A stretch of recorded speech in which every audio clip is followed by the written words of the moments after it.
Well, after 6 weeks detained in North Korea, American Merrill Newman is finally on his way home. U.S. officials greeted the 85-year-old Korean war vet in the Beijing airport. He had been detained while on a sanctioned tour of North Korea.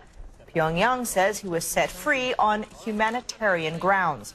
U.S. officials in Beijing and Washington are coordinating Newman's homecoming. And correspondent Paula Hancock is following that story. She joins us now live in Seoul. So what was the reaction when he was released? What did he have to say, Paula? Well, Atika, he was certainly relieved, as you could see as he walked through that airport in Beijing when he was released. It was a very sudden announcement. According to a senior administration official in the United States, there had been direct talks between Pyongyang and Washington trying to lobby for his release. And then suddenly the North Korean officials called up the US and said that he was on his way and he would be released. So certainly a surprise, especially when you consider that he was a Korean war veteran, which is likely the reason that he was arrested in the first place. We spoke to some of those veterans who claim that they worked with Newman, and this is what they said. Putting on military fatigues in a rundown office in Seoul, former members of the so-called Kuol partisans talk about the Korean War.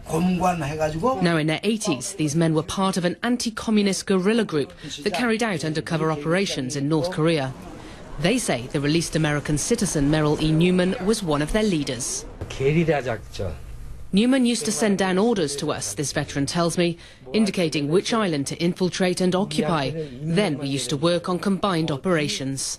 Looking at photos of Newman when he visited Seoul several years ago, the veterans reminisce about their wartime operations. Im Jong-song says he worked with Newman during the war and claims the Kuol group was and still is hated in the north. Im says, "I heard that even when North Korean soldiers die, their last wish is to see the dead face of the leader of the Kuol partisans. We accomplished a lot during the war." North Korea released a video last weekend of Newman reading a handwritten apology for killing civilians during the Korean War, an apology that may well have been coerced.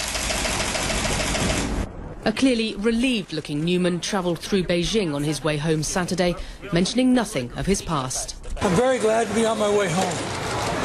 And I appreciate the tolerance that DPRK government has given to me to be on my way. How do you feel now? Feel good. Feel good. What would you want to do first thing? First thing, what would you like to do? I'll go home and see my wife. US Vice President Joe Biden paid respect Saturday to American soldiers who died during the Korean War. He mentioned a second US citizen still imprisoned in North Korea.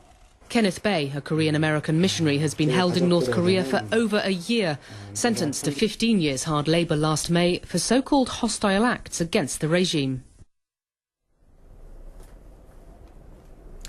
The Bae's family issued a statement and they welcomed Newman's release, but they also said that they hoped that Kenneth Bae would be next. At this point, he's been in prison and in hospital over there with health conditions for more than a year. He's the longest-serving American prisoner in North Korea since the Korean War.